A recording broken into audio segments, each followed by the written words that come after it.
안녕하세요. 반갑습니다. 신바람 공법, 권유공법 이상권입니다. 오늘 여러분하고요, 4월 달에 이제 공부했던 내용 가지고 기말고사 과정에 대한 부분에 해설 강의를 하려고 이 자리에 섰어요. 그래서 앞으로 우리가 기말고사 오늘 수업을 듣다 보면은요, 우리가 이제 4월 달에 배운 내용 가지고 이제 시험 보는 건데요. 맨날 볼 때마다 새롭죠. 그쵸? 까먹고 맨날 또 원점인 것 같고. 근데 여러분, 그거 아세요? 계속 원점인 것 같은 와중에 계속 내용이 붙어가면서 실력이 붙고 있는 거예요. 본인이 이제 불안할 뿐인 것이죠. 너무 불안해하지 마시고 차분히 진행하시면 될 거니까 염려하지 마세요. 그럼 기말고사에 대한 출제 범위는요, 이제 뭐가 될까요? 도시 및 주거환경 정비법이라는 거 하고요. 그 다음에 건축법이라는 거 하고요. 그 다음에 주택법, 요 라인으로 배우게 되고요. 그 다음에 농지법에 대한 부분 별도로 간단히 봐주면서 우리가 기말고사 해설을 진행할 겁니다. 저번에 중간고사 볼 때는 국토계획법하고 도시개발법까지 설명을 드려봤고요. 이거는 정규 수업은 아니니까 설명은 많이 하지 않아요. 문제 자체에 대한 부분에 대해서 해설만 간단히 진행할 겁니다. 자, 여러분 봐볼까요? 첫 번째 봅시다. 그러면 도시 및 주거환경 정비법령상이라고 나와요. 그러면서 재건축 사업에 대한 설명으로서 내용에서 옳은 것이 뭐냐고 나오죠. 재건축 사업에 대한 부분의 설명으로서 옳은 게 뭐냐 나오게 됩니다. 그러면 우리가 정비사업이라는 건 세 가지가 있잖아요. 아다시피 주거환경 개선 사업하고 재개발 사업하고 재건축 사업이 있어요. 근데 이제 사업의 정의에 대한 부분이 32회 때인가 주거환경 개선 사업이 나오고 나서는 뭐하죠? 아직 안 나왔거든요. 그래서 한번 34회 때 물어볼 수도 있는데 재건축에 대한 옳은 거라 물어봤어요. 도시 저소득 주민이 뭐라고 나와요? 집단으로 거주한다고 나오잖아요. 집단 거주. 그죠? 그러면서 정비 기반 시설이 극히 열악하고 노후불량 건축물이 과도하게 밀집한 곳이 있다고 한다면 이런 데에서 하는 사업은 주거 환경을 개선하기 위한 사업이구나라고 얘기를 하죠. 그렇죠? 그 다음 두 번째, 정비 기반 시설은 열악하다. 노후불량 건축물이 밀집돼 있다. 이런 곳에서 주거 환경을 개선하기 위한 사업이라고 한다면 얘도 뭐가 되죠? 얘는 재개발 사업이 되어질 겁니다. 재개발 사업. 그 다음 상업지역, 공업지역 등에서 도시 기능 회복과 상권 활성화 등을 위해서 도시 환경을 개선하기 위한 사업이다. 이것도 재개발 사업이죠. 됐죠? 하지만 우리 리을번의 내용을 보신다고 한다면 정비 기반 시설이 양호하다. 노후불량 건축물이 뭐하죠? 있는 공동주택이 밀집한 곳이 있다. 이런 곳에서 주거 환경을 개선하기 위해 사업을 한다면 이게 바로 뭐가 될까요? 재건축이 되어지겠죠. 재건축은 당의 공동주택 단지가 노후불량한데 도로 등의 정비 기반에서 양호한 걸 얘기하는 거거든요. 그러다 보니 뭐가 된다? 이게 리을이 재건축이니까 재건축이 고리라고 했으니 1번 답은 2번이 되어지겠죠. 리을번만 맞으니까. 나머지는 주거환 개선이고 재개발, 재개발 얘기하는 부분이니까 정답은 2번으로 볼 수 있다고 할 수 있겠죠. 참 쉬운 것 같지만 생각보다 어렵죠. 그래서 여러분들이 오해하지 않도록 내용들 정비사업의 정의 잘 기억하시기 바랍니다. 됐죠? 그럼 이제 2번으로 한번 가볼까요? 2번 문제 이용해서 봅시다. 보시는 바와 같이 2번 문제에 대한 부분에 대해서 내용도 봐봅시다. 일단 도시 및 주거환경 정비법에 대한 부분에 대해서 뭐라고 나오죠? 용어에 대한 부분에 정의라고 나와 있을 거예요. 틀린 거라고 나오죠.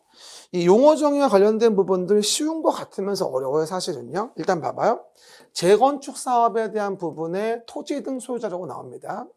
재건축은 공동주택 단지를 재건축하시는 것이기 때문에 건축물하고 부속 토지를 같이 가지고 있을 때를 우리는 뭐라 한다? 토지 등 소유자의 지위에 넣어주게 되겠죠. 그 다음 두 번째 가서 정비기반시설과 공동이용시설 이런 걸 보게 되는데 일단 도로, 상하수도, 국어 등이라고 한다면 없으면 못 사는 거니까 이거는 정비사업을 위한 기반시설이구나라고 이해할 수 있어요. 정비기반시설.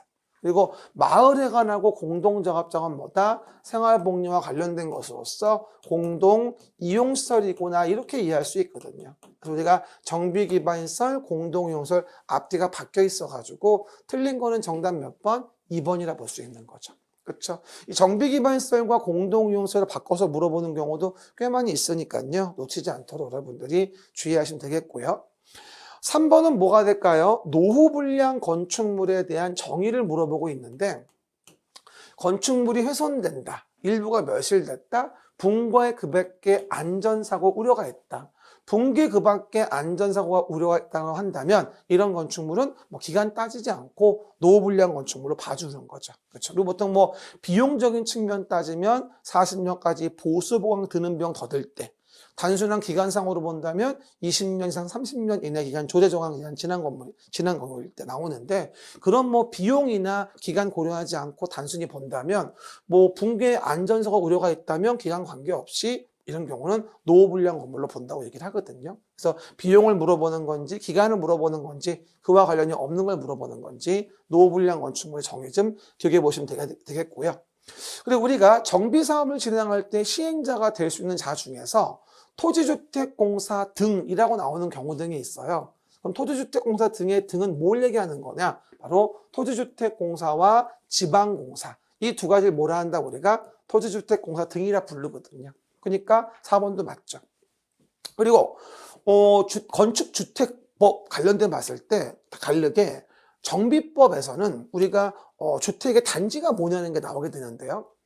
건축법의 의학은 주택법의 의학은 주택이 지어진 게 있겠죠. 그럴 때 꼭 주택법에 의해서 사업계획 승인을 받은 단지만 정비사업이 이루어질 수 있는 게 아니고요. 뭐죠? 건축법에 따라 건축의 허가를 받아서 아파트 연립주택 건설한 일단의 토지에 대한 부분도 뭐로 봐주겠다? 주택단지에 해당한다는 사실을 그걸 좀 기억해 주셔야 되겠습니다. 그래서 꼭 우리가 주택법에 의해서 사업계획 승인을 받아 지은 단지만 정비법에 의해서 주택단지로 봐서 정비사업을 하는 것이 아니라 건축법에 따라 허가를 받아 아파트 연립이 건설된 일단 토지에 대해서도 노후불량하다면 재건축 등이 이루어질 수 있는 주택단지가 될 수 있다는 거죠. 그래서 보시는 바와 같이 이 답은 2번이 되어지고요. 쉬운 것 같지만 항상 어느 것도 쉬운 게 없는 것 같아요, 사실. 조금만 실수하면 또 틀릴 수 있는 부분이기 때문에 그 점을 틀리지 않도록 애를 쓰셔봐야 되겠고요. 그럼 3번으로 가서요. 정비계획, 정비구역에 대한 설명이라고 나와요. 그러면서 틀린 거라고 나오죠. 정비계획, 정비구역에 대한 설명 틀린 겁니다. 일단 정비사업이 이루어지는 경우일 때 우리가 물어보는 부분인데 제가 매번 뭐 그림책상으로 여러 번 말씀드렸습니다. 아마 이런 거예요. 일단 우리가 뭐라 그러죠? 전국 단위로 이런 식으로 정비사업의 정책 방향 같은 걸 정한다고 한다면 그걸 뭐라 그래? 정비 기본 방침이라는 거를 만든다고 얘기를 해요. 정비 기본 방침. 그렇죠? 그리고 그 안에서 내용 진행할 때 이렇게 서울시에서 이루어지는 정비 사업에 대해서 A라는 동네, B라는 동네, C라는 동네에서 언제 사업이 이루어지는지 단계와 밀도를 잡아주는 계획을 만드는데 이걸 서울시에 대한 뭐라 부르냐면 정비 기본 계획이란 말을 쓰게 되죠. 그래가지고 뭐 B란 동네에서 만약에 무슨 뭐 23년에서 내용에 뭐 5월 달에 사업하기로 했다라고 한다면 정비 기본 계획상으로 단계와 밀도가 정해져 있는 거죠. 그럴 때 요 동네에서 이제 사업이 이루어진다면 여기서 이제 정비 계획을 만들어 가지고 뭐 하죠? 정비 구역이라는 걸 정한다. 보통 이렇게 얘기를 해요. 그러다 보니까 서울시의 뭐다? 일부에 만들어지는 계획이 바로 정비 계획이 되어지는 거거든요. 그럼 여기서 정비 계획을 만들어 구역을 정한다. 즉 전국 단위의 기본 방침 만들고 서울시의 기본 계획 만들고 서울시의 일부에 뭐다? 정비 계획 만들어 구역을 정한다는 얘기거든요. 그럴 때 정비 계획을 만든다라고 한다면 일단 특별자치시, 특별자치도 그렇죠? 고액계획들. 그 다음에 해당 내용에서 시장 군수죠. 그럼 특시 특도시구는 직접 정비계획을 만들어서 특시 특도시구는 직접 정비구역을 정해요. 하지만 주의할 게 뭐냐면 구청장 등이라고 한다면 정비계획을 직접 만들어서 누구에게? 특별시장, 광역시장에게 정비구역이라는 것을 지정시청한다고 얘기하는 거거든요. 그러다 보니까 정비구역의 지정권자와 관련된 부분은 특시 특도시군의 특광, 이 자가 정비구역 지정권자가 되어지는 거고 정비계획을 만드는 건 뭐가 된다? 구청장 등 포함한 특시 특도시군이 정비계획을 만드는 거죠. 그렇죠? 그래서 지정권자 레벨 기억하시고요. 그리고 이제 정비구역이 지정되고 나면 여기서 어떠한 규제를 받을 건가라는 부분에 대해서 그 내용 등을 그림책 등 확인하시면서 정리해 보셔야 됩니다. 이 부분을 본다면 문제 풀 수 있겠죠. 첫 번째 봅시다. 천재지변 등이라고 나와요. 불가피한 사유, 천재지변, 그렇죠? 사유로 인하여 긴급하게 정비사업을 시행할 필요가 있다라고 한다면 우리 뭐라고 하죠? 정비사업에 대한 기본계획이라는 거를 수립 변경하지 아니하고도 구역 자체를 정할 수 있거든요. 천재지변 등이라고 한다면 우리가 기본계획 안 만들고도 구역 정할 수 있어요. 그리고 두 번째 보시면 개발행위로 인해서 원래는 관상용 중목을 임시로 식재한다면 뭐하죠? 허가받지 아니하고 할 수 있긴 해요. 그렇죠? 정비사업에 의하지 않고 하는 개발행위가 관상용 중목의 임식재를 위한 거라면 관상용을 잠깐 키우는 거니까 우리가 허가받지 않아도 되는데 이거를 경작지에서 대놓고 한다면 얘는 허가를 받아야 됩니다. 그래서 일반적으로 경작지에서 관상용 중목의 임시식재를 본격적으로 하면서 보상금을 더 받기 위해서 우리가 편백나무를 심어가지고 막 보상금을 늘린다던가 이런 문제가 생기니까 형질 변경 내용은 달라요. 그게 아니라 관상용 중목의 임시식재는 허가 안 받을 수 있지만 경작지에서 대놓고 한다면 보상금을 더 받기 위해 탈법 행위하는 걸 수도 있어서 그런 경우일 때보다 허가를 받는 걸로 보는 게 맞다는 거죠. 그래서 여러분들이 이거 형질 변경 나오는 경작과 혼동하시면 안 돼요. 이건 그 내용이 아니라 관상용 중목의 임시 식재에 대한 부분을 얘기하는 거예요. 그러면 경작지에서 한다면 보상금을 더 받기 위한 꼼수로 보이니까 이런 경우는 허가를 받아야 됩니다. 정답은 2번이 되어지겠고요. 그 다음 정비구역의 지정권자가 누구냐고 나오죠. 지정권자는 특별시장, 광역시장도 될 수 있는데 특광은 정비구역 지정을 위해서 직접 정비계획을 당연히 입안할 수도 있겠죠. 그렇죠. 구청장 등한테 특광이 정비계획 만들어주라고 징징댈 수는 없잖아요. 그래서 특광이 직접 정비계획 만들 수도 있고 그 다음 정비구역 지정권자는 정비사업의 효율적인 추진을 위하여 연접해 있다면 통합하여 정비구역 정할 수 있다고 했었죠. 연통을 넣거나 연접해 있다면 통합할 수 있다고 라고요. 연통을 넣거나 연접해 있다면 통합할 수 있다고 라고 얘기를 하죠. 그래서 연접해 있지 않다면 결합, 연접해 있다면 통합이 되어지겠죠. 그리고 또 하나, 정비구역에서는 뭐하죠? 주택법에 따른 지역주택조합의 조합원이라는 것을 모집할 수 없다고 나와요. 여러분 아시겠지만 재개발, 재건축에 대한 조합이 있잖아요. 재개발, 재건축은 소유자들이 지분을 내고 시작하는 건데 우리가 이제 자기 소유권 가지고 하는 거란 말이에요. 또 투자해가지고. 그런데 지역주택조합은 주택법상 주로 무주택자들이 뭐하죠? 토지 건물의 소유자들이 아니라 무주택자들이 모여가지고 주택을 건설해 우선 공급받으려고 하는 거거든요. 그러니까 정비구역에서 사업이 안 되고 있는 틈을 타가지고 뭐하죠? 지역조합을 주택법상 만든다고 한다면 재개발, 재건축 조합하고 주택법상 지역주택조합이 분쟁이 생겨요. 그래가지고 우리 법상 주택법에 따른 지역주택조합의 조합원을 정비구역에서는 모집하면 안 된다고 얘기하거든요. 한 번 정도 나왔던 부분이고요. 정답은 그래서 몇 번? 2번을 정답으로 볼 수 있겠다. 확인할 수 있겠죠. 별로 많이 어렵지 않죠. 항상 보던 내용들이니까. 네 번째 봅시다. 주거환경 개선 사업에 대한 부분에 대해서 뭐라고 나와요? 시행 방식을 물어보고 있어요. 주거환경 개선 사업의 시행 방식으로 뭐다? 틀린 거다라고 나와 있겠죠. 봅니다. 일단 주거환경 개선 사업의 시행 방식을 간단히 코멘트 해드리면요. 주거환경 개선 사업은 가장 공익도가 높은 사업이라고 해서 모든 방식으로 다 가능합니다. 다 가능하고 혼용하는 방법으로도 가능하다. 모든 방식 가능하고 혼용 방식도 가능하다고 얘기를 해요. 그래서 우리가 보통 뭐라 하죠? 첫 번째 보시면 스스로 개량하는 방식도 가능하다. 그리고 뭐가 됩니까?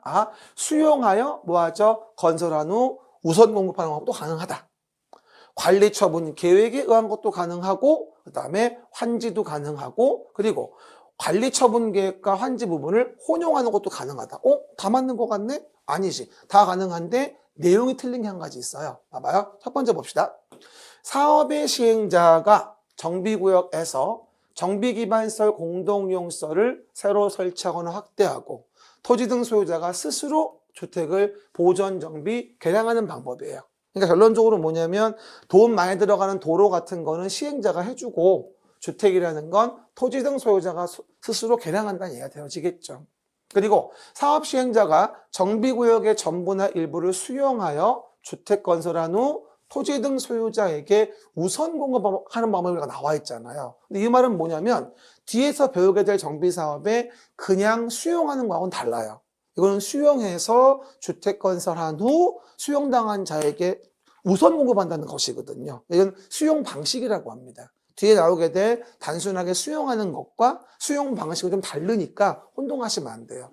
1번의 스스로 개량과 2번의 수용 방식은 주거환경 개선 사업만 가능하거든요. 단순한 수용하고는 달라요. 단순한 수용은 천재지변 등에 대한 재건축은 수용이 안 되고 나머지 사업은 뭐하죠?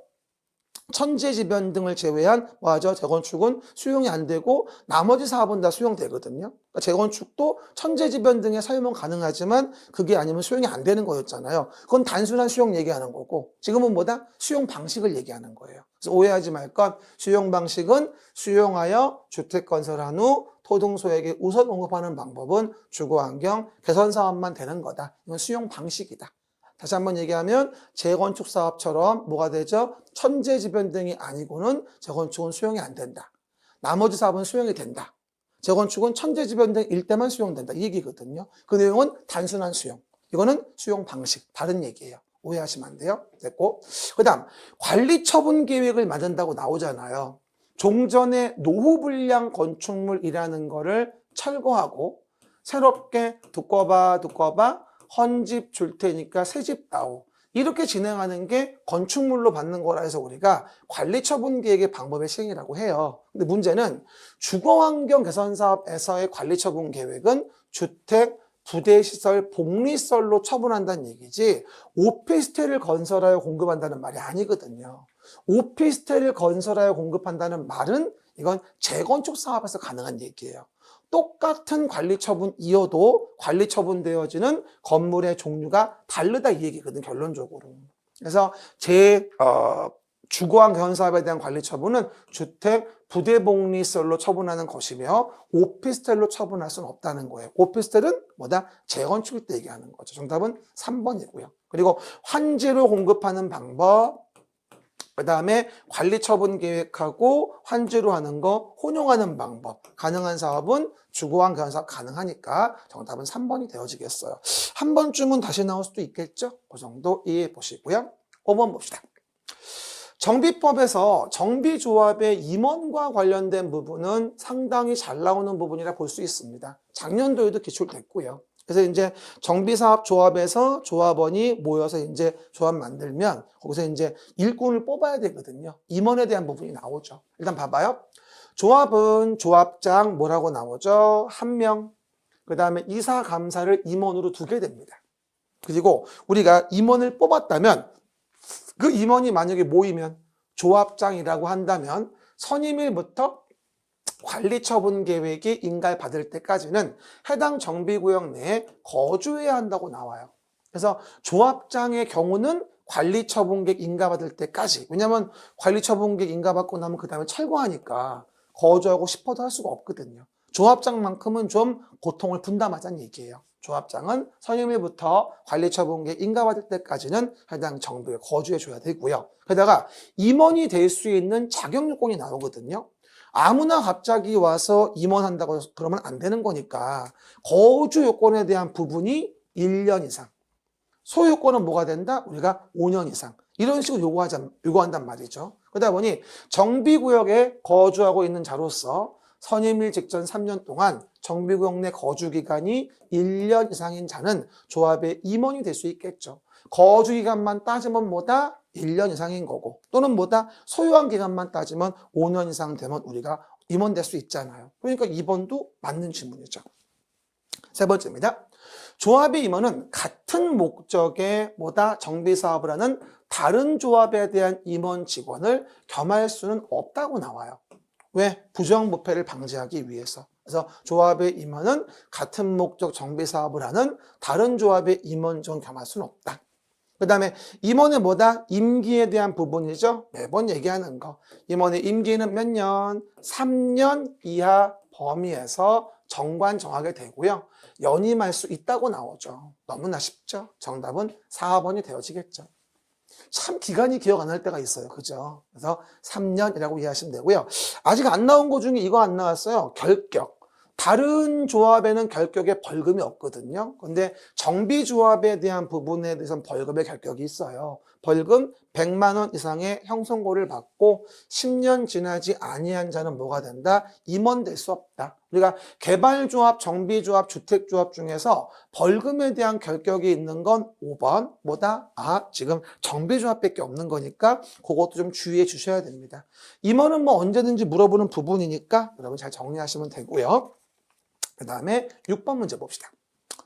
그럼 이제 관리처분 계획을 만들 때 관리처분 계획의 내용으로 틀린 걸 물어보고 있는데 아까 제가 시행 방법 설명하면서 얘기했었죠.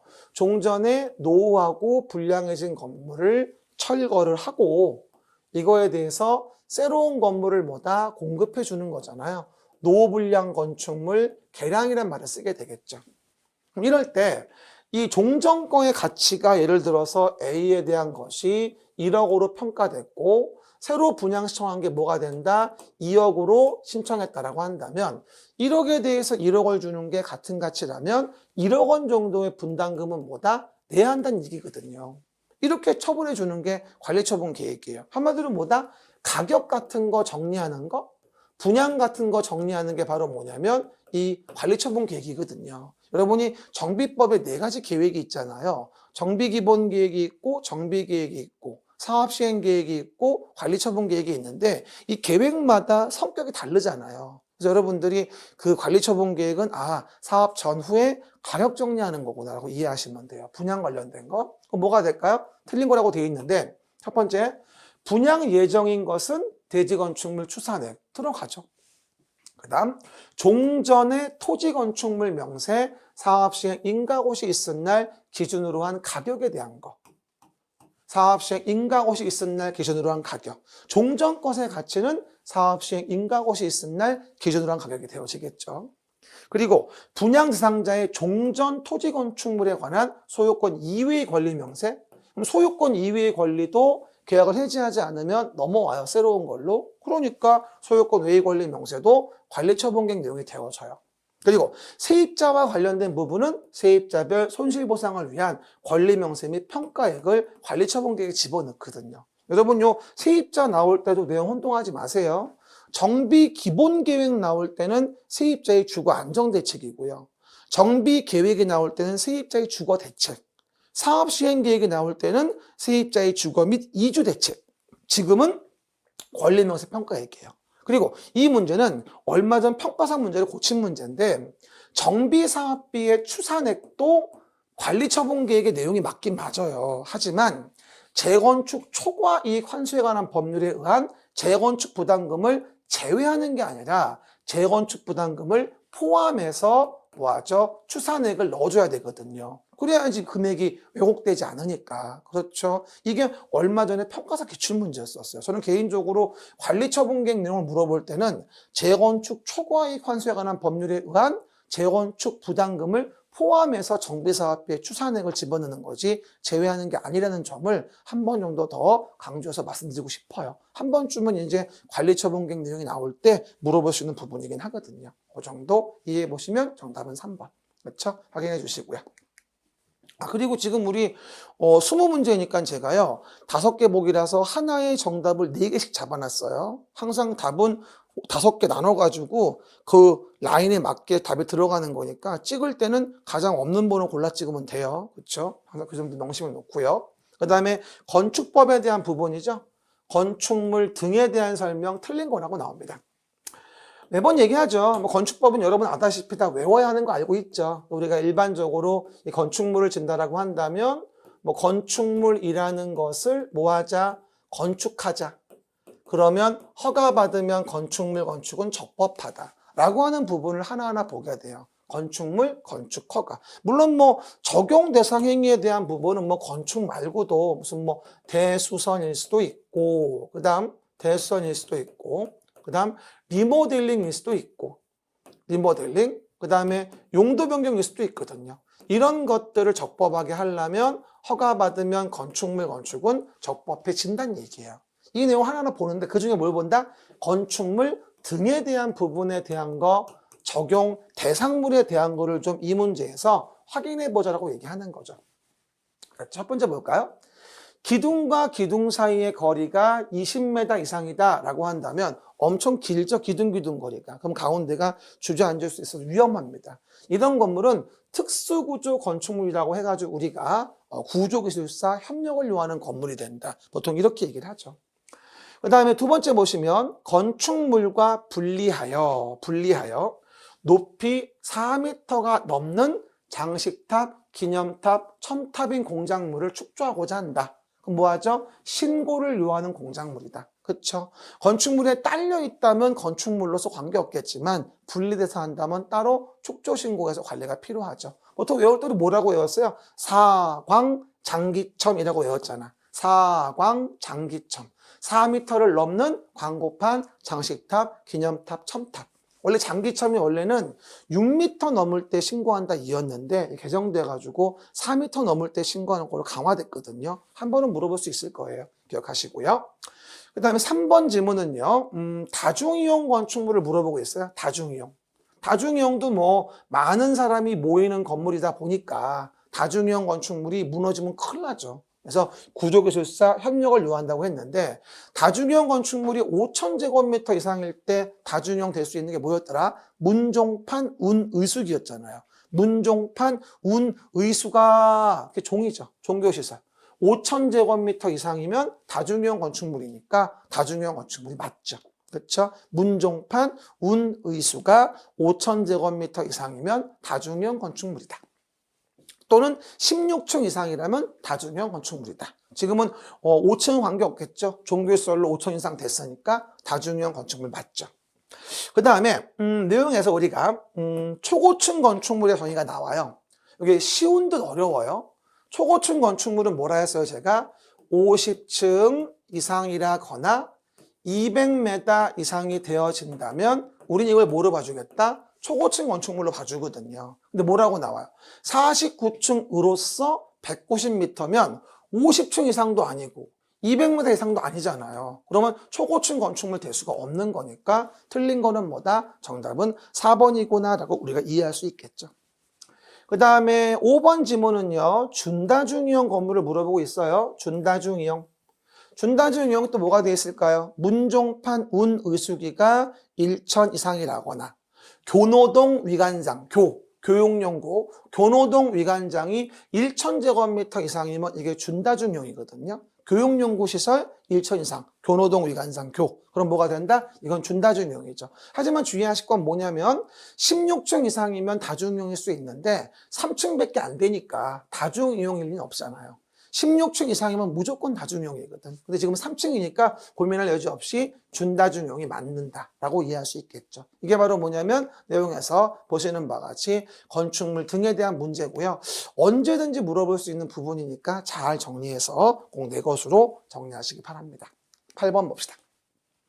그러면 적용 대상 행위와 관련된 것 중 건축에 대한 문제로서 틀린 거라고 나와요.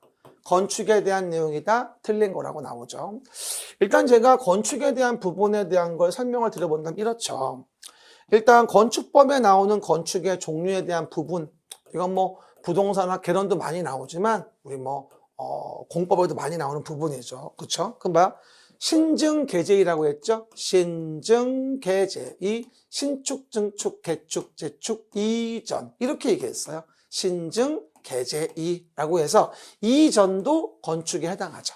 그렇죠? 그 얘기들. 그래서 매번 제가 설명드립니다만 이렇게 봐봅시다. 일단 건축에서 신축에 대한 부분은 키워드가 뭐예요? 건축물이 없는 대지에 새로 짓는 게 신축이죠. 그 다음에 증축은 건축물이 있는 대지인데 새로 짓는 게 아니라 있는 대지에서 건축 면적, 연면적, 층수 높이를 올려준다면 증축이고요. 그 다음에 개축, 재축은 개축, 인위적으로 해체해서 종전 범위 내에 다시 지면 개축. 재축은 천재지변에 의해서 멸실된 거를 종전 범위 내에 다시 지면 재축이죠. 그리고 이전은 주요 구조물을 해체하지 아니하고 같은 대지에서 다른 위치로 옮겨진다면 이전이라고 하거든요. 근데 주의할 건 이 재축에 대한 부분을 좀 이해해 보셔야 됩니다. 개재축의 중요한 포인트가 뭐냐면 종전 규모를 넘으면 안 된다고 나와요. 그래서 종전 규모 내로 해야지만 개재축이 되어지거든요. 그래서 이제 재축을 볼 때도 우리 뭐라 하냐면 연면적 합계가 종전 규모 이하여입니다. 동수, 층수, 높이가 종전 규모 이하여야 합니다. 이 요건을 모두 만족하면서 얘기를 해요. 근데 주의할 게 뭐냐면 동수, 층수, 높이만큼은 뭐가 있다 우리가 예외가 있다는 거예요. 여기서 이런 거 어떨까요? 만약에 종전에 이따시만한 건물이 있었는데 이게 뭐가 됐다? 아무래도 천재지변으로 멸실된 거예요. 그렇죠? 그럼 이거를 다시 짓는다 이 얘기죠. 그럼 다시 지으면서 어떻게 했냐면 이렇게 해서 이런 식으로 졌다. 그럼 그냥 봐도 연면적의 합계는 종전 규모 이하가 맞는 것 같아요. 근데 문제는 뭐죠? 바로 여기 이런 식으로 동수가 늘어버렸어요. 원래 이렇게 되면 이건 뭐가 된다? 이건 재축이 될 수 없는 거거든요. 그렇죠? 하지만 봐봐요. 법령, 건축법령과 각종 조례 이런 것들에 적합하다면 동수, 충수, 높이만큼은 그 중에 뭐라도 하나가 종전걸 초과한다고 하더라도 그냥 재축으로 봐주는 특례가 있거든요. 요게 아직 안 나왔어요. 제가 봤을 때는 동수, 층수, 높이에 대한 특례에 대한 부분에 대한 것들이 뭐다? 법령 조례에 모두 적합하다면 넘었어도 동수, 층수, 높이 중 뭐라도 하나 증가됐다면 그건 그냥 재축으로 봐주는 특례가 있다는 거죠. 요게 한번 나와줘야 돼요. 요걸 문제 낸 겁니다, 제가. 봐봐요. 첫 번째, 건축물이 없는 대지에서 그죠? 새로 건축물을 축조하는 것 신축이죠. 건축물이 있는 대지에서 높이라는 걸 증가된다. 그럼 증축하실 때 오해하지 말게 꼭 면적이 증가해야 한다는 말은 아니에요. 그렇죠? 면적이 증가하지 않아도 높이나 층수만 증가해도 증축일 수 있는 거니까. 그래서 뭐다? 맞는 지문이고요. 종전 건물의 기존 건물의 전부를 해체했대요. 해체하고 나서 종전과 같은 규모의 범위. 해서 건축물을 다시 축조하는 건 뭐라 하죠? 개축이라고 하죠. 해체한 다음에 종전과 같은 규모에 다시 축조하는 건 개축. 그런데 4번. 천재지변으로 멸실된 때 건축법령 또는 조례에 적합한 경우라도 동수, 층수, 높이 중 어느 하나가 종전 규모를 초과하는 경우라고 한다면 신축이다? 아니에요. 법령 조례에 적합하다면 그냥 재축으로 볼 수 있어요. 뭐만큼은 동수, 층수, 높이만큼은. 그 중에 하나가 뭐가 늘었다고 하더라도. 솔직히 재해를 보신 분들이잖아요. 멸실된 거는. 재해를 보신 분들인데 동수, 층수, 높이가 코딱지만큼도 못 는다고 너무 통제하는 건 가혹하죠. 연면적 합계는 예외가 없어도요. 그 다음에 층수, 높이 뭐하죠? 동수에 대한 부분은 예외가 허용되는 부분이니까 그거 한번 나와줘야 합니다. 그 다음에 주요 구조물을 해체하지 아니하고 같은 대지에서 다른 위치로 옮기는 거라고 한다면 이전이 되어져서 이전도 건축이 되겠죠. 이전 나올 땐 꼭 주의하실 거 주요 구조물을 해체하지 아니하고라는 말라고요. 주요 구조물을 해체하지 아니하고 요 말이 있나를 기억하셔야 됩니다. 8번 문제는 몇 번? 4번이 되어지니까 한 번 정도 이해해 보시고요. 9번입니다. 용도 분류입니다. 건축물에 우리가 용도 분류를 알아야 용도 변경 같은 걸 공부할 수 있겠죠. 그러다 보니 건축물의 용도에 대한 부분은 우리 원래 29가지였는데요. 요번에 좀 개정이 됐어요. 5월 16일 날 시행될 건데 교정 및 군사시설이 교정시설과 국방군사시설로 분리가 됐어요. 그래가지고 지금은 총 건축물의 용도가 30개가 된다고 우리 이해할 수 있거든요. 그렇죠? 그 중에 오늘 뭘 물어봤습니까? 묘지 관련 시설에 해당하지 않는 걸 물어봤단 말이에요. 그렇죠? 좀 낯설죠? 근데 묘지 관련 시설도 굉장히 헷갈려요, 사실은요. 그래서 보시는 바가 좀 틀린 거죠. 화장시설 맞아요. 그리고 봉안당 맞죠. 종교시설에 해당하는 건 빼고, 그다음 묘지와 자연장지에 부수되는 건물 맞고요. 그리고 동물 전용이어도 납골설은 뭐가 된다? 묘지 관련 시설이에요. 하지만 장의사는 이종 근린생활설이고요. 장의사는 이종 근생, 그리고 장례식장은 뭐다? 장례시설이 되어집니다. 그러므로 정답은 5번이 되어지겠죠. 그래서 장의사와 장례식장은 묘지 관련 시설에 안 들어가니 주의하셔야 돼요. 재밌는 게요. 묘지 관련 시설 같지만 장례시설이 별도로 있고요. 그리고 장의사는 이종근생이 따로 있는 거니까 그런 부분들은 앞으로도 얼마든지 물어볼 수 있으니 틀리지 않도록 좀 애를 써보셔야 할 것 같습니다. 그 정도. 정답은 5번 이해할 수 있겠죠. 10번 봅시다. 건축 허가와 관련된 설명입니다. 틀린 거라고 나와요. 우리가 아까 설명드린 바와 같이 건축물이라는 것을 건축한다라고 한다면 건축을 적법하게 해주기 위해서는 건축의 허가를 받으라고 했단 말이에요. 그래서 건축물이라는 것을 뭐하자? 건축하고자 한다라고 한다면 허가를 받는 것이어야지만 건축이 적법해지는데 건축법에서는 특이한 제도가 있어요. 허가를 신청하기 전에 허가 대상에 대해서 사전 결정이라는 것을 신청할 수 있는 경우 등이 있어요. 대부분 이제 환경이나 교통에 대한 부분에 대해서 문제가 없는지 미리미리 확인할 수 있는 시간을 벌기 위해서 사전결정 신청제가 도입이 돼 있거든요. 근데 다른 법에는 사전결정 신청제가 없어요. 여기만 있는 거야. 특이한 거거든요. 그래서 우리가 사전결정을 얻으면 몇 년? 2년이라는 기간 내에 허가 신청하라고 하고 하지 아니한다면 사전결정은 효력을 잃는다고 말씀드리거든요. 이런 식으로 이제 사전결정과 관련된 부분이 언급이 돼 있고, 그리고 보시는 바와 같이 뭐 허가를 받았다라고 하는데 나중에 뭐가 됩니까? 착공을 해줘야 되겠죠. 근데 기본적으로 2년 지나도록 안 했다. 공장일 때는 3년 지나도록 안 했다. 그러면 뭐가 됩니까? 허가 자체를 취소하여야 하거든요. 기억나시죠? 그리고 만약에 2년 지났다고 하지 않더라도 2년 지나지 않았다 하더라도 만약에 그 착공되기 전에 경공매 등이 돼가지고 대지의 소유권을 건축주가 잃어버리는 경우 등이 있어요. 빚 안 갚아가지고. 그쵸? 그러면 6개월 주구보다 지나도록 착공이 어려워 보인다면 요때도 취소해야 되는 거니까 요거 주의하셔야 돼요. 오늘 문제 이게 3개월이라고 돼 있잖아요. 그쵸? 그래서 요런 기간 지나기 전이라 하더라도 대지에 대한 소유권에 대한 부분이 경공매가 돼가지고 뭐 다른 사람이 경락되었다고 한다면 6개월 지날 때까지 사업 못할 거라고 한다면 경락자 보호를 위해 가지고 허가는 취소하여야 한다의 지문이 있다는 거죠. 그 점 한 번 더 기억해-봅니다. 틀린 거죠.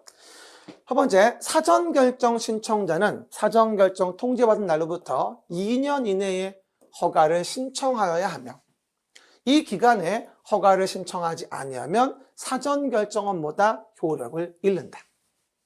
그 다음 21층 이상이거나 연면적 합계 10만 제곱미터 이상의 건축물의 건축은 특별시장이나 광역시장의 허가, 이건 특광허가 사유죠. 받아야 합니다. 하지만 아다시피 공장, 창고 등의 건축물은 제외되죠. 건축법은 공장만 입법한다고 얘기했잖아. 공장, 창고 등 심의 거친 건축물 얘기하는 거죠. 공장, 창고 등의 건축물은 제외하고 그게 아니면 21층 이상이라거나 10만 이상일 땐 특광의 허가권자가 되어집니다. 그리고 저는 요번에 나올 수 있다 보는 게 뭐냐면 저번에 한번 왜 8월 8일 작년에 갑자기 막 기습적으로 폭우가 와가지고 막 침수가 많이 돼가지고 막 신림동에 지하 거주하시는 분 돌아가시고 막 그랬잖아요. 그래가지고 이제 지하층에 대한 공간에 대해서 상습 침수지역에 대한 부분의 규제와 관련된 부분에 대하여 허가를 거부할 수 있다는 조문이 그쵸? 한 번은 물어볼 때가 된 것 같아요. 나올 수 있죠. 그래서 방제지구 등 상습적 침수지역에 건축하려는 건축물에 대하여 지하층 등 일부 공간을 뭘로 쓸 때 주거용으로 사용하는 것이 부적합하다고 인정되는 경우 허가권자는 건축위원회 심의를 거쳐서 허가를 하지 않을 수도 있다. 키워드는 뭐 지하층, 그다음에 상습침수, 주거용 쓰는 게 부적합하다면 심의 거쳐서 허가를 거부할 수도 있다는 얘기죠. 그렇죠? 보통 위숙박 관련된 게 주거교육화 경상 위해를 줄 때 거부한다가 나온 적이 있었는데 아직 요즘은 안 나왔어요. 작년도에 또 꽤 이슈가 있었던 부분이기 때문에 충분히 물어볼 수 있습니다. 맞는 질문이죠. 그 다음에 뭐 하죠? 네 번째 볼까요? 국토교통부 장관은 문화체육관광부 장관이 문화재 보존을 위하여 특히 필요 인정하여 뭐하면 요청하면 주무부 장관의 요청이 있다면 허가받은 건축물의 착공을 제한할 수 있는 건 당연한 거죠. 그래서 우리가 이거 나올 땐 국토교통부 장관의 제한 사유냐 아니면 특광도의 제한 사유냐. 장관의 요청이면 이건 주무부 장관의 요청이면 국장의 제한 사유가 되어집니다. 그래서 맞는 질문 되어지겠죠. 하지만 5번에 본다면 뭐라고 나와요? 착공 신고 전에 경공매 등으로 건축주가 대지의 소유권을 상실한 때부터 3개월이 아니라 6개월이 지난 이후 공사의 착수가 불가능하다고 판단되는 경우라고 한다면 허가를 뭐 해야 한다? 취소하여야 한다라고 해서 정답은 5번이 되어지겠죠. 그렇죠? 아까 얘기했던 거 6개월이지 3개월이 아니라는 거죠. 됐습니다. 충분히 맞출 수 있겠죠? 다음 거 봅시다. 11번. 공개공지 공간에 대한 부분도 상당히 예상되는 부분이에요. 저는 34회 중개사 문제에서는 나와야 한다고 보는데, 그쵸? 또 안 나오면 뭐, 내년도에 또 나온다고 얘기해야죠, 뭐. 그쵸, 여러분? 그 얘기. 근데 공개공지는 제가 맨날 그림책 볼 때도 얘기했습니다. 아마 이런 얘기예요. 쉽게 말하면요. 많은 사람이 모여드는 건물이 있다는 거죠. 예를 들어 봅시다. 이렇게 있는데, 뭐 판매시설 같은 게 있었다. 백화점, 종교시설 같은 게 있었다. 그래서 문화 및 집회시설, 종교시설, 판매시설, 문종판. 그 다음에 운수중, 여객용, 운업수기죠. 업무시설, 그 다음 뭐 하죠? 숙박시설. 이런 걸로 5,000제곱미터 이상으로 많은 사람들이 모이는 건물이었던 거예요. 그럼 지나가는 피플들 뭐예요? 쉬었다 가라고 공개해 놓은 공지, 뭐라고요? 공개해 놓은 공지라는 것을 만들어줘요. 대지 면적의 10% 범위 내에서. 그래가지고 지나가는 삐뿔 쉬었다 가라고 이와 같이 긴 의자라든가 파고라 설치해서 쉬었다 가세요 라고 소규모 휴게유식에 대한 시설을 만들어주거든요. 이걸 공개공지라고 합니다. 그렇죠? 그럼 어느 지역에서 많은 사람이 모이는 지역에서 1준이가 상준이가 일반 주거, 준주거, 상업지역, 준공업 쪽에서 문종판, 운업수기를 5,000제곱미터 이상 이해갑니까? 라고 한다면 이런 경우는 대지면적 10% 범위 내 공개공지를 만들어줘라. 그리고 설치했다면 그만큼 애 썼으니까 위로 좀 더 올릴 수 있게 해줄게. 뭐 이런 식으로 더 올릴 수 있게. 어떻게 해서? 용적률과 높이 제한을 1.2배 이하로 완화시켜서 이만큼 빠졌으니까 이만큼 인센티브 주겠다는 얘기예요. 용적률 높이 제한 1.2배 이하 완화. 그래서 기본적으로 항상 공개공지 패턴 좀 이해하시면 되겠습니다. 그럼 첫 번째 틀린 거라 물어봤는데요. 일반 주거, 준주거, 1준위, 그 다음에 상업지역, 준공업지역은 공개공지 확보 대상 지역이 맞죠. 그리고 운수, 문종판 운업수기니까 운수 중에 여객용. 근데 합계 5,000제곱미터 이상이니까 맞죠? 공개공 설치해줘야 되고요. 이 공개공지는 필로티 구조로 설치할 수 있죠. 기둥만 세워놓고 사방에 개방한 구조로 필로티 구조로 할 수도 있고요.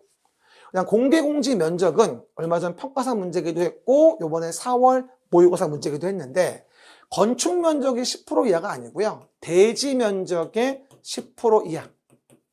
그렇죠? 범위에서 조례로 정하며 이 경우 대지의 조경 면적 같은 것도 공개공지 면적으로 할 수 있어요. 그렇죠? 안 그러면 뭐 조경 10% 따로 하고 공지 10% 따로 하라는 얘기인데 너무 많잖아요. 그러니까 뭐다? 이런 경우는 할 수 있어서 틀려서 정답은 3번이 되어지겠죠. 그리고 건축물의 대지에는 공개공지 등 설치하는 경우라 한다면 뭐라고 나오죠? 해당 지역에서 적용되는 용적률의 1.2배 이하 범위 내에서 완화 적용한다라고 나와 있고요. 공개공제 등에는 뭐예요? 연간 60일 이내의 기간 동안에 조례가 정하는 바에 따라서 주민들을 위한 문화행사를 열거나 판촉 활동할 수 있다고 나오게 됩니다. 이게 뭔 소릴까요? 바로 우리 백화점 같은데 뒷마당에서, 마트 뒷마당에서, 종교시설 뒷마당에서 보통 뭐 하죠? 눈물의 고별전, 창고 대방출 이런 거 하거든. 그거 얘기하는 거예요.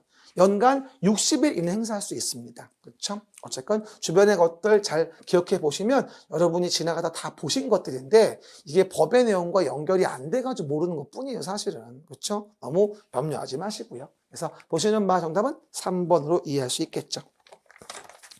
그 다음 넘어가시면 이제 건축 협정과 관련된 문제를 봐봅시다. 건축 협정. 요것도 34회 기출에 꽤 유력하죠. 봐요. 우리가요, 건축 협정구역이라는 게 있는데 제가 매번 얘기하죠. 이런 식으로 여러 개의 필지의 땅이 있었어요. 그렇죠? 있었는데 이런 경우 이 필지가 다 별로 효율적으로 이용되는 것처럼 보이진 않아요. 도로가 이렇게 돼 있고 여기 맹지고 그러다 보니까 효율적 이용이 저해가 되니까 여기 있는 소유자의 전원의 동의를 받아서 전원이 합의를 해서 다른 필지이지만 하나의 대지마치로 뭐하죠? 건축한다거나 대수선한다거나 리모델링 할 수 있도록 협정을 체결해요. 다른 대지이어도 효율적 토지 이용을 위해서 하나의 대지마치로 쓸 수 있게 이렇게 하는 걸 건축협정이라 그래요. 그러면 협정이 되어졌으니까 여기 건물 질 때 여러 가지 우리 관련 법의 규정을 개별 건축물마다 적용하지 아니하고 통합하여 전체를 통합해서 적용할 수 있게 특례를 주게 됩니다. 그럼 모든 것을 다 통합 적용할 수 있는 건 아니고 관련된 규정이 몇 가지가 있는데 우리는 뭐라 하냐면 건주하 이 세 가지 법률이에요. 건주하에 대한 법률을 통합 적용할 수 있다. 하나 주의하실 건 뭐예요? 특별 건축구역에서 통합 적용되어지는 문주도라는 거와 혼동하시면 안 돼요. 문화예술진흥법 관련된 것들은 특별 건축구역에서 통합 적용하는 걸 얘기하는 것이고 지금은 건축협정 물어본 거니까 건주화가 되어져야 돼요. 그럼 답은 이제 나와 있죠. 틀린 거 고르시오. 첫 번째 봐봐요. 주차장법의 부설 주차장 설치, 주. 그 다음 건축법에 나오는 지하층 설치의 통합 적용, 건폐율에 대한 부분 통합 적용, 건. 그리고 하수도법에 대한 개인하수, 처리시설에 대한 설치, 통합 적용합니다. 하지만 몇 번? 5번. 문화예술진흥법상 건축법령에 대한 미술작품의 설치에 대한 부분은 이거는 특별 건축구역에서 뭐다? 우리가 통합 적용할 수 있는 것이죠. 보신 바와 같이. 됐죠? 하기 때문에 건축협정구역에서 통합 적용할 수 있는 것은 아니라고 봐야 됩니다. 정답은 5번이 되어져서요. 한 번쯤은 다시 물어볼 수 있을 것 같아요. 그래서 우리가 내용에서 건축협정구역에서 통합 적용할 수 있는 조문에 대한 부분이 아닌 거. 여기는 건주하 그리고 뭐다? 특별건축구역은 문주도. 세 가지에 대한 부분이니까 비교해서 그림체계도 있으니까 확인해 정리해 보시면 되겠습니다. 그러면 이제 주택법으로 가죠. 주택법의 적용에 대한 범주는 매번 제가 얘기를 하죠. 우리가 주택법에 대한 적용 법령에 대한 부분을 본다 한다면요. 우리 부동산 공법은 6가지의 이제 법을 보지 않습니까? 그러다 보니 여러분들이 공부를 할 때 무슨 법령에서 뭘 물어보는지를 모르는 경우가 굉장히 많아요. 그래서 이거 아셔야 돼요. 국토계획 법령을 물어보면 국토계획 법령상 규정인 것이고요.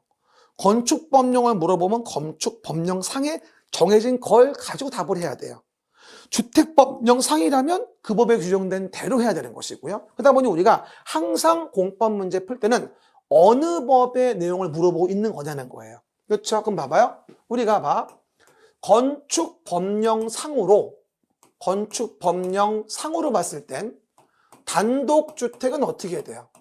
단독, 다중, 다가구, 공관이었잖아요.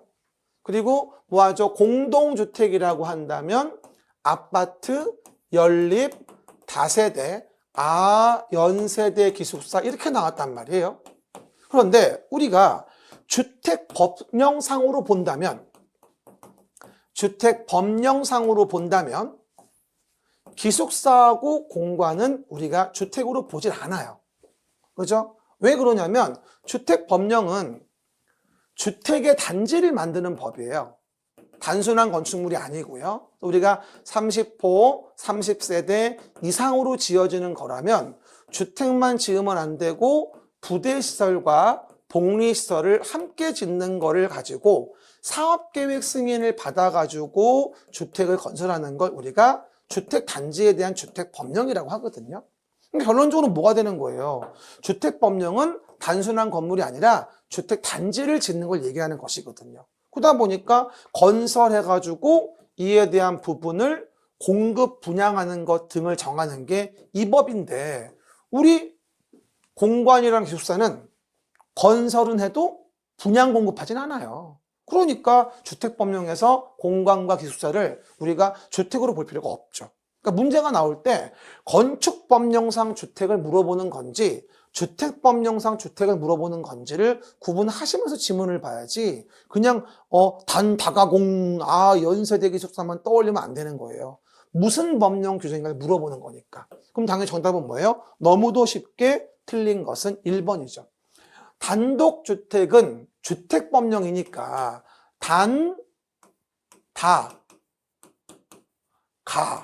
단다가가 단독주택이고 그 다음에 공관은 포함되지 않는다 이러고 나와야지. 그죠? 틀린 거 몇 번이다? 1번이죠. 단다가이며 공관은 포함되지 않는 거고 그 다음 공동주택은 주택법령상 연세대 말하며 기숙사는 주택에 포함되지 않겠죠.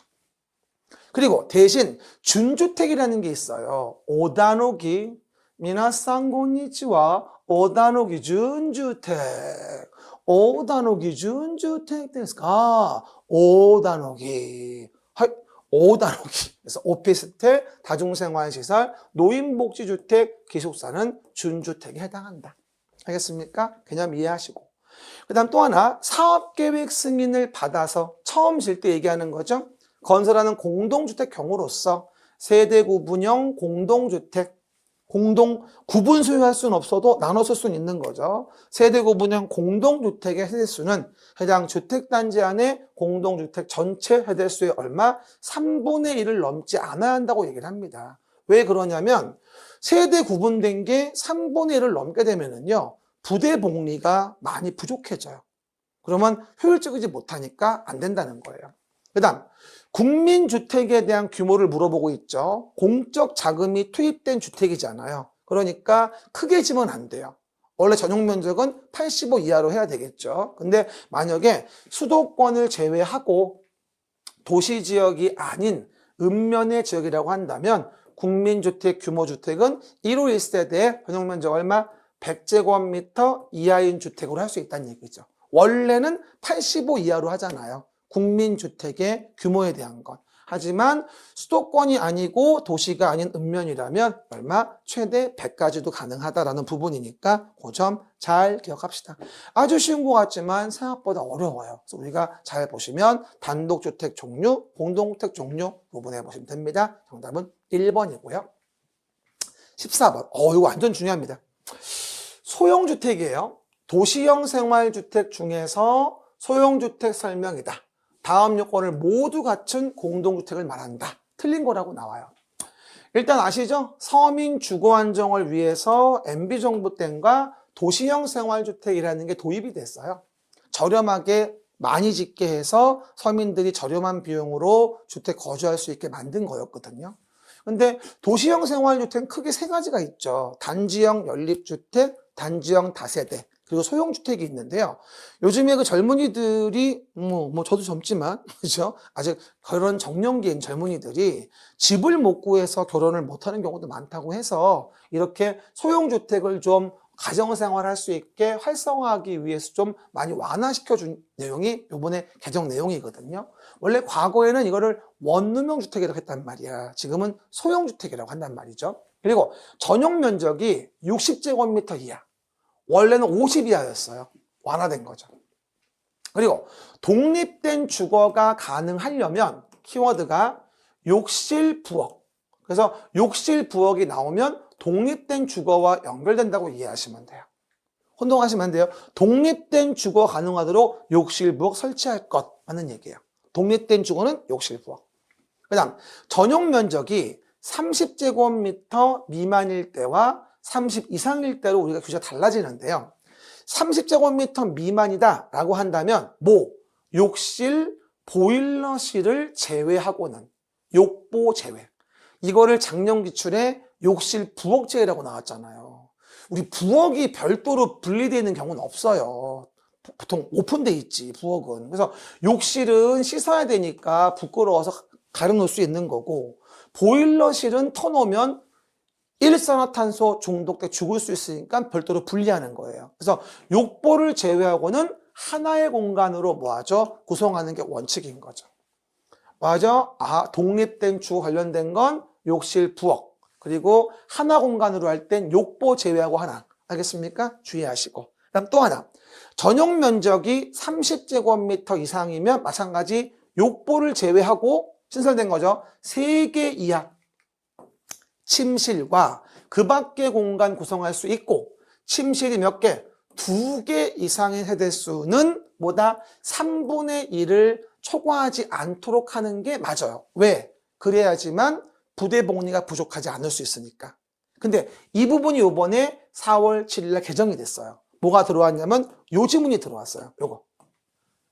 세대당 주차 대수 0.7대 이상 설치한 경우. 그렇죠? 이런 경우라고 한다면 개정돼서 2분의 1까지도 할 수 있도록 개정이 됐거든요. 그래서 이런 경우라도 3분의 1을 넘지 마라 이러면 안 되죠. 됐습니까? 이번 4월 7일 개정된 거예요. 하나 예를 들어 드릴까요, 여러분? 봐요. 만약에 이런 경우 어떨까요? 봐요.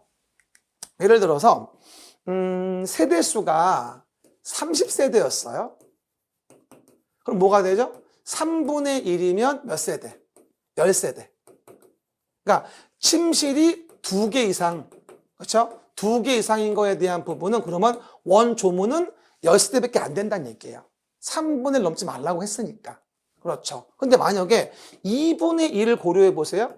3세대 2분의 1 얼마? 그러면 15세대. 그렇죠. 그러면 3분의 1을 넘는 5집이 있잖아요. 그러면 그 5집에 대해서 뭐다? 주차 대수에 대한 부분을 0.7대 이상 설치했다면 2분의 1까지도 가능하다는 얘기예요. 그렇죠? 그러면 15세대까지는 뭐다? 침실 2개 이상 둘 수 있다는 거죠.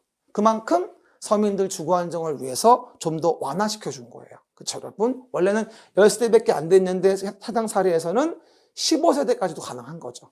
넘는 5세대 부분은 세대당 0.7대 이상의 주차 라인을 깔아주면 되는 거니까 최대 2분의 1까지도 가능하다라는 게 이번에 개정된 겁니다.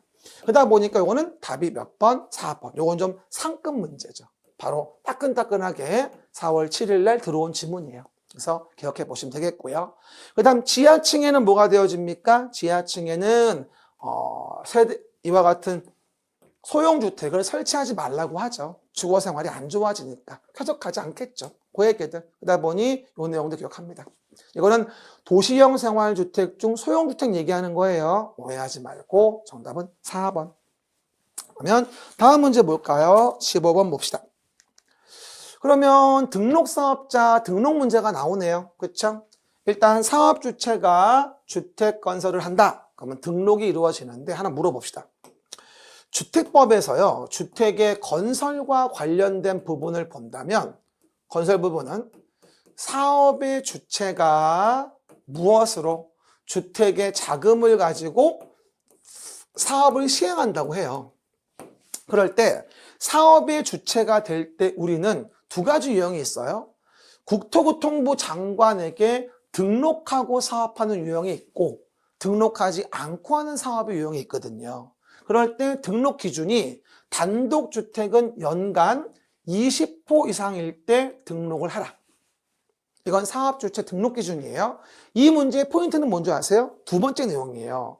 도시형 생활주택에 대한 부분이라고 한다면 도시형 생활주택은 많이 짓게 하기 위해서 우리가 20채가 아니라 30세대 이상일 때 뭐하죠? 등록하는 걸로 완화시켜줘요. 그럼 도시형 생활주택은 사업주체 보고 많이 지라고 29채까지 질 때까지는 연간 지어도 등록하지 않을 수 있고 30채 이상부터 등록하게 하는 거죠. 좀 더 완화시켜 준 거죠. 난 요거를 좀 보시라고 낸 거야, 저는. 의도가. 도시형 생활주택 완화에 대한 부분에 대해서. 그 다음에 연간 1만 제곱미터 이상에 대한 대지의 조성사업을 시행한다면 등록해야 하는 것이기 때문에 20, 31만. 20, 31만이니까 뭐가 되어진다? 정답은 내용에서 1번이 되어지겠죠. 됐습니까? 정답은 1번. 이런 거는 솔직히 말하면 외우면 맞추는 거고 못 외우면 틀리는 거고. 그렇죠? 뭐 어쩔 수 없어요. 꼴보기입니다. 옛날에 한번 기출되었던 중개사 문제를 제가 요 니은번의 내용을 좀 바꿔가지고 내봤어요. 이거를요. 바꿔서. 도시형 생활주택에 대한 공동주택의 특례 부분에 대해서요. 그러면 16번. 지역주택조합입니다. 봐요. 금방 얘기했던 거. 그러면 등록하지 않고도 사업할 수 있는 자들이 있다. 뭐라고요? 등록하지 않고도. 가장 대표적인 게 주택조합이에요. 그렇죠? 그러면 주택조합이 사업을 시행한다면 등록하지 않고도 할 수 있는데 우리 그 주택조합에 대한 부분은 크게 본다면 두 가지로 봐요. 뭐라 하냐면 세 가지로 보지. 지역주택조합. 그죠? 그 다음에 직장주택조합. 그 다음에 리모델링 주택조합의 세 가지가 나와요. 지직이라고 보통 얘기하거든요. 그래서 이제 같은 지역에 거주하는 주민이 주택을 마련케 만드는 조합이 지역조합이고 무주택자들 위주로 중심으로 직장주택조합도 같은 직장 근무하는 자들이. 근데 공동주택의 소유자가 리모델링을 하기 위해서 만드는 조합은 리모델링 조합이에요. 그러다 보니까 지역 직장주택 조합에 대한 부분은 주로 맨날 얘기하다시피 주로 무주택자 그쵸? 라거나 또는 85제곱미터 이하 주택 한 채 한에 가진 세대주인자까지는 껴줄 수 있어요. 재개발 재건축처럼 사업의 부지에 토지 건물을 가진 자가 아니에요. 알겠습니까? 그러다 보니까 이 사업의 가장 큰 맹점은 뭐냐면 집을 지을 땅 이거에 대한 사용권, 구체적으로 소유권을 확보하냐가 바로 이 사업의 성패를 가늠할 수 있는 거죠. 그러다 보니까.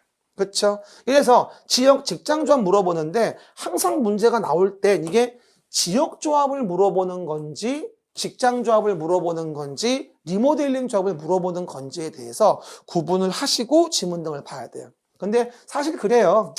이 주택건설 대지의 소유권을 확보해 줘야 되는데 대부분 이 소유권 확보가 안 돼가지고 대부분들 사업이 무산되거든요.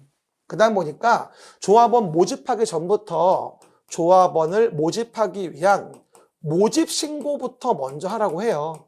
선착순으로 하지 말고 공개 모집의 방법으로 뭐다 해가지고 우리가 신고하고서 하라고 하는 거죠. 그럴 때 조합원 모집 신고할 때부터 50% 이상에 대한 부분의 사용권은 확보해 줘야 되고요.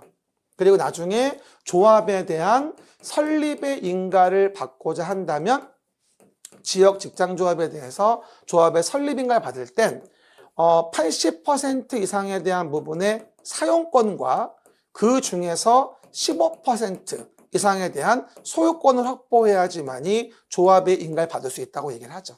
그래서 조합원 모집 신고할 때에 대한 부분을 얘기하는 건지 아니면 조합의 설립에 인가를 받을 때 걸 얘기하는 건지에 따라서 내용 달라지는 거니까 이 부분을 잘 좀 구분 좀 하셔야 됩니다. 그렇죠? 주택조합 중요합니다, 여러분. 첫 번째 볼게요. 틀린 거 물어보는 거죠. 조합의 설립 인가라는 걸 받기 위하여 라고 나와요. 설립 인가. 조합원을 모집하려고 한대요. 포인트는 조합원 모집. 그럼 주택건설 대지의 80% 이상에 해당하는 토지의 사용권을 확보하고 시장군수 구청장에게 신고해야 한다고 나오는데 80%가 아니라 금방 봤죠? 50%. 모집 신고하는 거니까. 정답은 1번이 되어지겠죠. 한 번쯤은 나올 수 있을 것 같아요. 그렇죠? 그 다음에 조합원 모집 신고라는 게 이루어졌어요. 수리가 됐습니다. 근데 그 다음에 2년 되는 날까지 조합의 설립 인가를 다음 단계로 못 받았던 거예요. 그러면 조합원들 피해 볼 수 있으니까 전원으로 구성되는 총회 의결을 거쳐가지고 뭐다? 주택조합의 사업의 종결 여부를 결정해줘라. 이것도 소유자 보호를 위해 신설된 지문들 2년 주는 거죠. 모집 신고하고 나서 조합 설립의 인가를 받지 못한 기간이 2년 지났다면 조합의 사업 종결 여부를 결정하도록 해야 됩니다. 그 다음 조합의 인가를 받으려고 한다 라고 한다면 주택건설대지의 80% 이상에 대한 부분에 뭐다? 사용 권한을 확보하고 그 다음 15%보다 이상에 대한 부분에 소유권을 확보하라. 그러면 80% 이상에 대한 사용권 중에 15% 이상은 소유권이 있어야 한다는 얘기겠죠. 그 다음 지역주택조합의 조합원을 물어보고 있는데요. 봐요. 전용 면적이 85제곱미터 이하인 주택 한 채를 소유한 세대주인자도 조합원이 될 수 있으며 당해 지역에 6개월 이상 거주해야 한다고 나오잖아요. 맞는 질문이에요. 원래 지역조합은 무주택자이거나 얼마? 85제곱미터 이하에 해당하는 주택을 한 채 하나여 소유한 세대주인자도 조합원 될 수 있단 말이죠. 근데 60제곱미터인 거 주택을 한 채 가졌으니까 85 이하가 되므로 맞는 말이죠. 그죠? 그 다음 5번 조합 설립의 인가를 받은 날부터 사용검사를 받는 날까지 계속하여 조합원 수는 주택건설 예정 세대수의 얼마? 50% 이상으로서 20명 이상이 돼야 된다. 조합원 수에 대한 규정 까먹지 마시고요. 우리 도시개발법의 개발조합은 7명, 정비법의 정비조합의 추진위원회 5명, 그리고 지금 지역직장조합은 건설 예정 세대의 50% 이상으로서 20명 이상 되어지는 거니까 혼동하지 않도록 하세요. 요거 신설된 지문들 대량으로 집어넣어 만든 문제고요. 아마 조금 어려웠을 수는 있어요. 좀 기억이 안 났으면요. 하지만 상급 문제긴 한데 좀 내용 좀 확인해 줍시다. 정답은 1번 되어지겠죠. 다음 문제 볼까요? 다 했습니다, 이제. 공구 좀 봅시다. 공구에 대한 설명이다라고 나와요. 그리고 틀린 거라고 나오죠. 그럼 우리가 공구를 또 보려면 또 내용 등을 또 확인할 게 있는데요. 이런 게 있어요. 우리가 주택의 단지를 만든다고 했잖아요. 그러면 주택의 단지는 30호, 30세대 이상으로 주택의 단지를 짓는 거니까, 그렇죠? 이런 경우 사업계획 승인을 받으라고 한 거예요. 근데 이 주택단지가 좀 워낙 커요. 커서 주택단지 통째로 하는 걸 수도 있지만 공구별로 주택단지를 둘 이상으로 나눠서 이렇게 사업을 진행할 수도 있거든요. 그렇죠? 이거 공구별 분할시행이라고 하죠. 그럴 때 공구마다 해대는 뭐가 되죠? 300세대 이상은 돼야 되고 600세대 이상 된다면 공구별로 뭐 할 수 있어요? 분할하여 시행할 수도 있다라고 설명을 드린 게 공구별 분할시행에 대한 부분이 되어진단 말이죠. 그 다음은 이제 공구에 대한 부분을 볼 땐 공구별로 뭐 할 수 있어요? 착공 신고할 수 있고 공구별로 사용검사라는 것을 뭐다 받을 수도 있다고 보통 얘기를 하거든요, 우리가.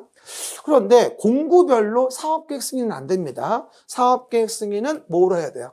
주택 단지별로 이루어져야 되는 부분이에요. 됐어요? 근데 이 공구별 분할 시행을 할 때 봐봐요. 착공 신고하고 착수하는 기간이 있단 말이에요. 그럼 만약에 이렇게 봅시다. 예를 들어서 최초의 공구가 있었어요. 최초. 그 다음 최초 외의 공구가 있어요. 그러면 사업계획 승인 받고 5년 내에 착공을 신고해 줘야 되고, 그랬다면 그 이후에 2년 내에 최초 외의 공구에서 공사를 시작해 줘야 됩니다. 근데 오해 말 건 최초 외의 공구에 대한 부분에 대해서는 주의할 건 뭐다? 사업계획에 승인 취소를 할 수 있는 것도 아니에요. 2년 내 안 했다고 해서. 그 다음에 1년 내에 뭐다? 연장할 수 있는 것도 아니에요. 오해하시면 안 돼요. 왜? 최초의 공구에서 이미 했기 때문인 거죠. 여기도 연장 가능하고 최초의 공구는.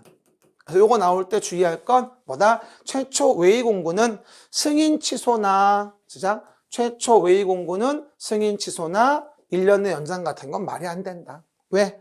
최초의 공구에서 이미 했으니까 최초의 외의 공구에서 2년 내 안 했다고 해서 승인 취소나 연장하는 건 불가능합니다. 그 부분들 잘 구분해서 봐주시면 좋겠죠. 이 정도 했다면 문제 17번 풀 수 있습니다. 첫 번째, 공구란 주택단지에서 둘 이상으로 구분되는 1단의 구역으로 공구별 해대수는 뭐가 되죠? 300세대 이상을 말한다. 완전 땡큐. 두 번째, 공구별로 착공신고 사용검사를 별도로 수행할 수 있다. 라고요? 공구별로 착공신고 사용검사 별도 수행할 수 있고요. 그 다음에 주택건설 사업을 시행하려는 자는 주택단지가 600세대 이상인 경우라고 한다면 공구별로 분할하여서 주택을 건설 공급할 수 있겠죠. 공구별 분할 시행이 됩니다. 그냥 공구별로 분할 시행하는 경우 봐봐.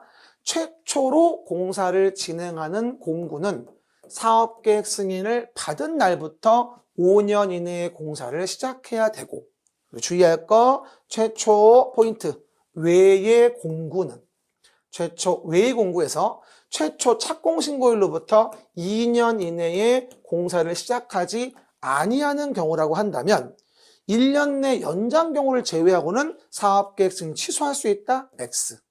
최초 외의 공구는 승인 취소 연장하고는 아무런 관련이 없습니다.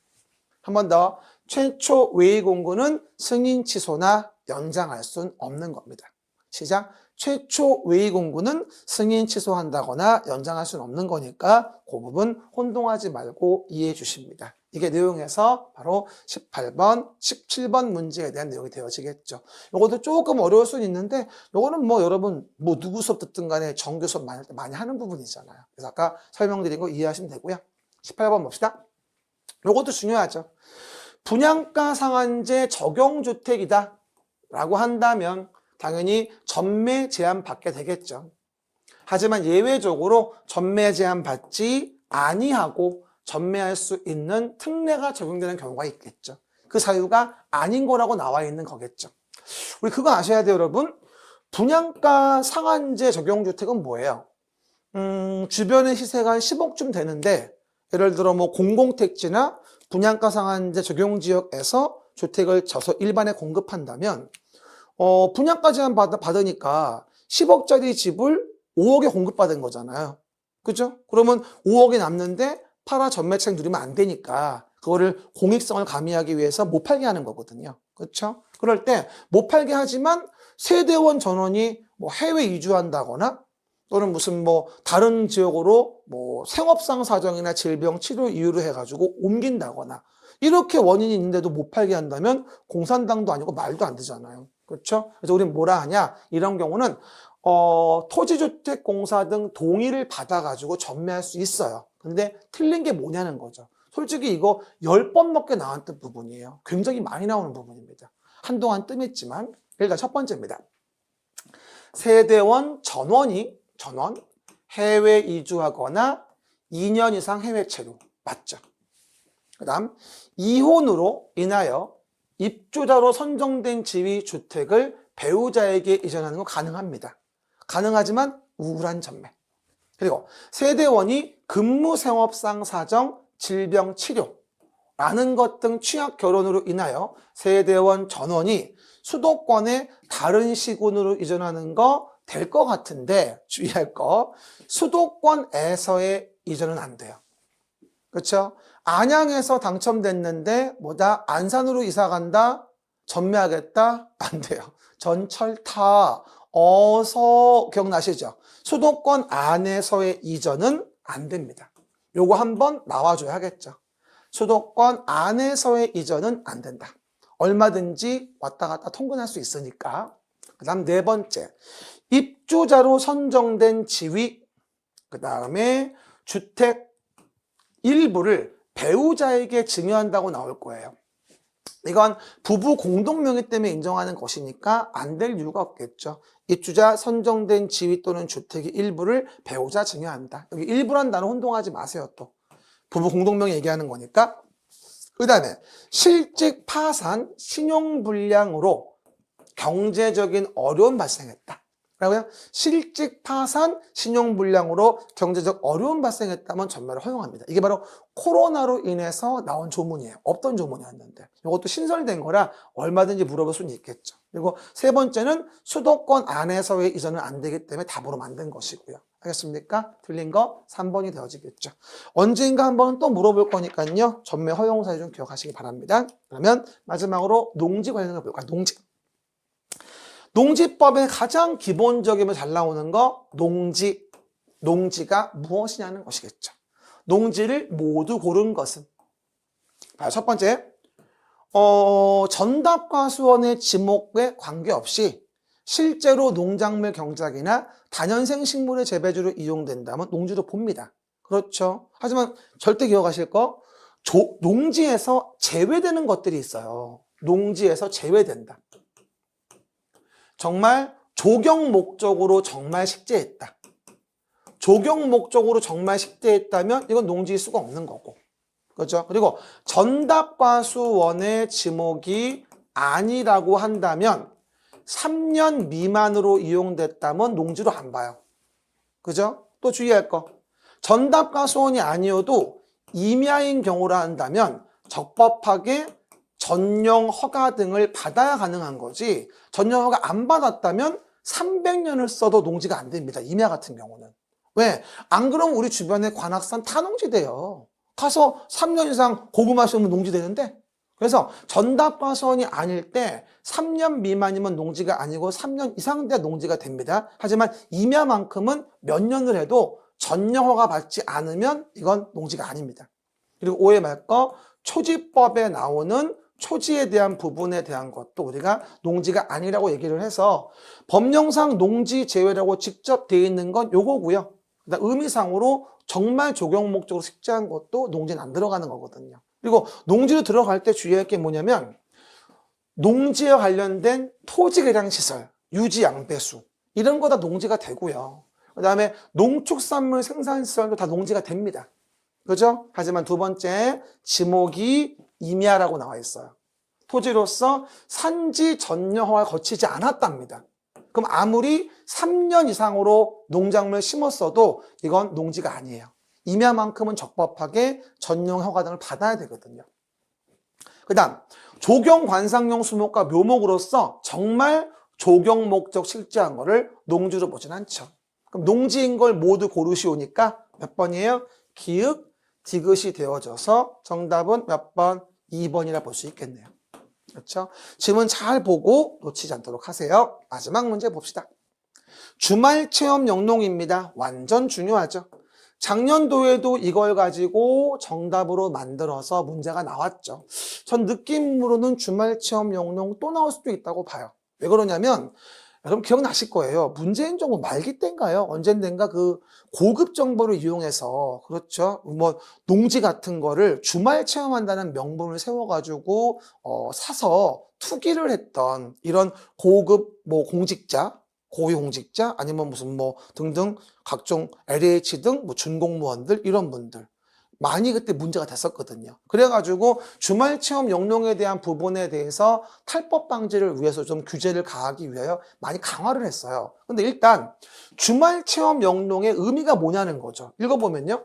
농업인이 주말 등을 이용하여 취미생활이나 여가활동으로 농작물을 경작하거나 다년생 식물을 재배하는 걸 이용한다. 여기서 뭐가 틀린 거냐면 농업인이 아니고요. 농업인이 아닌 개인이.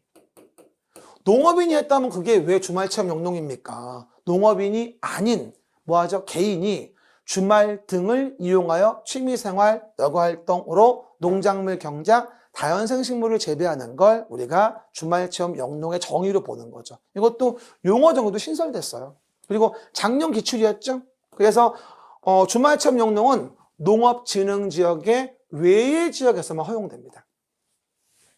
농업진흥지역에서 본격적 농업을 하는데 무슨 주말체험 영농입니까? 말이 안 되지. 그래서 농업진흥지역의 외의 지역에서 하는 경우일 때만 주말체험 영농을 가능하게, 그렇죠, 여러분, 풀어줬다는 얘기죠.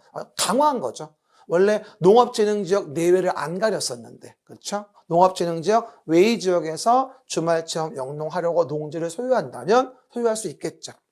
그 다음에 세 번째, 주말체험 영농은 또 농지 소유 상한이 있습니다. 총 1,000제곱미터 미만, 상속 8년, 주말체험 만만 1,000이죠. 그렇죠? 주말체험 1,000. 근데 세대원 전부가 소유한 총면을 얘기하는 거 알고 있죠? 주말체험 영농은 상한이 1,000 미만이고 세대원 전부가 소유한 면적이 되어집니다.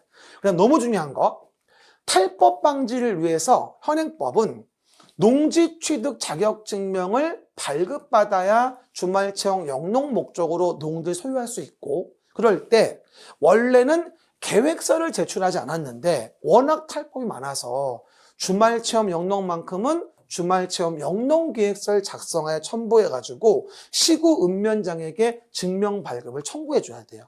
주말 체험 영농 증명을 발급받는 것뿐만이 아니라 주말 체험 영농 계획서도 제출을 요한다는 겁니다. 그 부분을 꼭 여러분께서 기억하셔야 되고요. 그 다음 5번. 부정한 방법으로 만약에 증명받았다면 5년 이하 징역, 해당 토지 개별 시가에 따른 토지가액에 해당하는 금액 이하. 결론적으로 5천만 원이 아니라 해당 토지가액 이하의 금액에 벌금에 처합니다. 굉장히 세진 거죠. 원래 5년 5천이었는데. 그렇죠? 이렇게 해서 우리가 주말 체험 영농과 관련된 부분에 대해서 개정된 것들, 강화된 것들 넣으시면서 주말 체험 영농에 정의를 집어넣으면서 정답은 1번으로 해서 문제를 내어드렸습니다. 조금 뭐 어렵게 보신 분도 있었겠지만 뭐하죠? 전반적으로 아주 어려운 문제는 한 3개 정도밖에 안 되는 것 같아요. 여러분들 잘 보시고 틀린 부분은 한 번 더 그림책 보면서 확인해 보시면 되겠고요. 최소 안 듣는 분들은 본인이 보는 책 확인해 보면서 오답 정리하시기 바랍니다. 오늘 기말고사 해설 강의는 여기서 마치고요. 다음 시간에 좀 더 좋은 강의로 만나 뵙겠습니다. 여러분 수고하셨습니다.